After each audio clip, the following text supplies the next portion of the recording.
You're changing culture, and you had people, and I'm not talking about the neo-Nazis and the white nationalists, because they should be condemned totally. But you had many people in that group other than neo-Nazis and white nationalists, okay? And wait, there's more. This is how the President of the United States described the events of Friday night when white nationalists holding tiki torches marched on the University of Virginia campus. There were people in that rally, and I looked the night before. If you look, there were people protesting very quietly the taking down of the statue of Robert E. Lee. Now, Trump may have seen a group of people protesting quietly, but this is what the rest of us saw.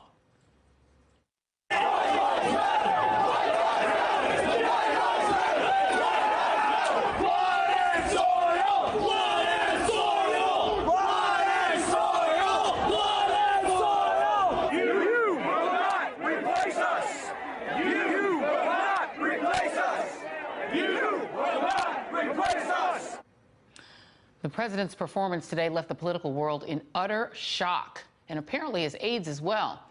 Lawmakers in both parties were rushing to distance themselves, but former KKK Grand Wizard David Duke, well, he was delighted, tweeting, "Thank you, President Trump, for your honesty and courage to tell the truth about Charlottesville and condemn the leftist terrorists."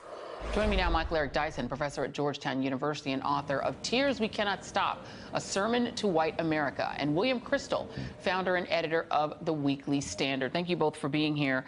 I'll start with you, Dr. Dyson. Your response to this press conference today. Well, it's one of the most reprehensible performances of any president in not only modern and recent history, but in the history of this nation. Look, there have been bigots in the White House before. There have been racists in the White House before. The Andrew Jackson that the president admires, or Woodrow Wilson, for that matter, with the sheen and patina and a pedigree of Ivy League notwithstanding.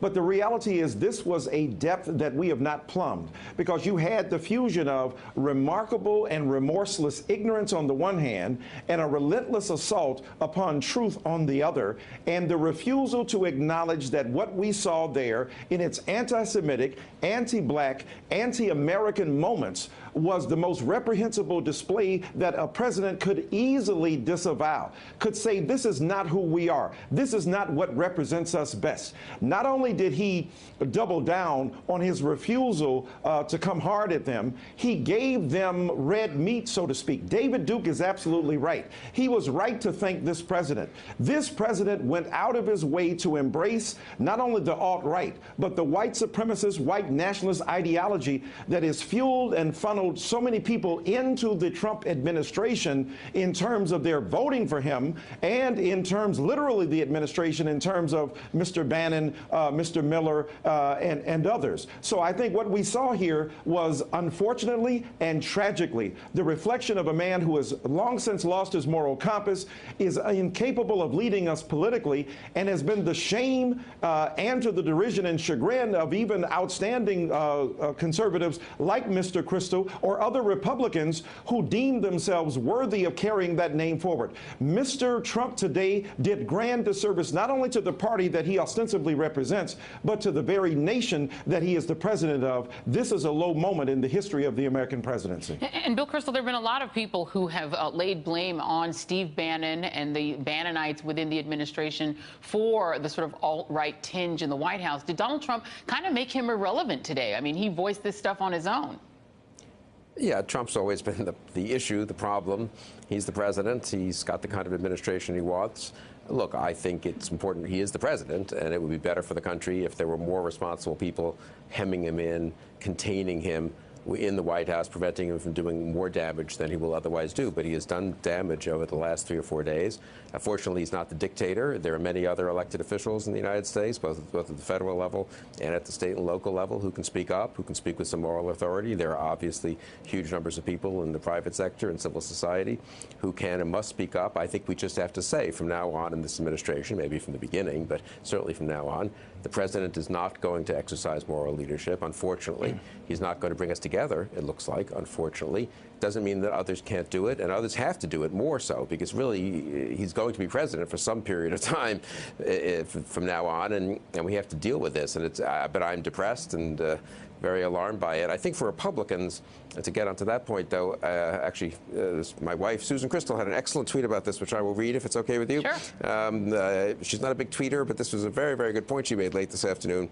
It's now time for every GOP office holder to come out forcefully against Donald Trump. It's not enough just to decry the KKK and Nazis. And I really do believe that, having watched it today. I mean, it would have been 2 or 3 days ago. Fine, you make clear if you're a senator or governor that you have nothing to do with these white supremacists. You denounce them. You don't want their support. That's fine. That's adequate. That's appropriate.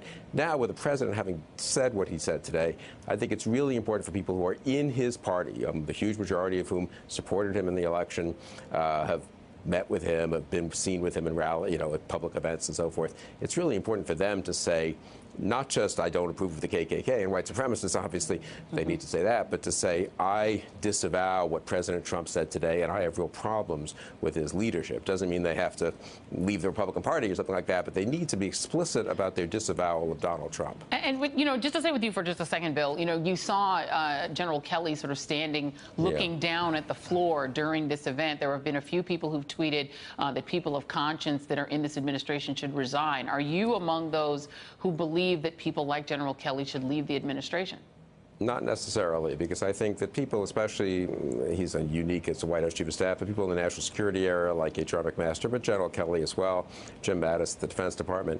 I mean, someone has to stay there and prevent the president from doing more severe damage to this country than he otherwise will do. It's one thing for him to do, I don't mean to minimize at all what's happened in the last 3 or 4 days, but, we will overcome that. We are a pretty great country. We have a lot of other people who can provide leadership and moral clarity. He is the president, though, and so in terms of actually conducting policy, especially foreign policy, I would feel a lot better with John Kelly and H.R. McMaster and James Mattis there. That's not to say that there might not come a moment when someone like John Kelly, whom I know some and I have a very high regard for, might feel as a matter of conscience that he has to quit. I think that's a decision he'll have to make, knowing sort of what he has been able to do, what he's been able to prevent, whether he can still, do that job conscientiously. So they all have to make that decision. But I'm not willing to say it's a blanket matter that no decent person can serve in the Trump administration. I am willing to say that no decent person should defend what the president said today. And Michael Eric Dyson, the response of Democrats then, I mean, obviously there have been lots of condemnation, but at this point, Democrats can do nothing to stop this president or contain him. So what should they do? Well, they've got to do, as Mr. Crystal has suggested, they've got to raise their voices, however. They can't be feckless or spineless. They have to be articulate. They have to not only express outrage and put forth public policy alternatives to what this president has done, but they got to keep up the pressure to make certain that they don't go, oh, my God, wring their hands, there's nothing we can do, therefore let the status quo exist. They have got to raise with serious candor, the issues not only of how we can resist this president, but to encourage their people across the aisle, their Republican, if you will, colleagues, to stand up and speak out against this. This is un-American. This is not about party. This is not about left or right. This is not about the alt-right or the alt-left. This is what they ought to do. And what they ought to do, that moral imperative from Immanuel Kant down to now, what they must do is raise their voices in serious opposition to this president and make sure they go back to their home states and their cities and the like, and then organize the resistance of their constituents as well. Michael Eric Dyson.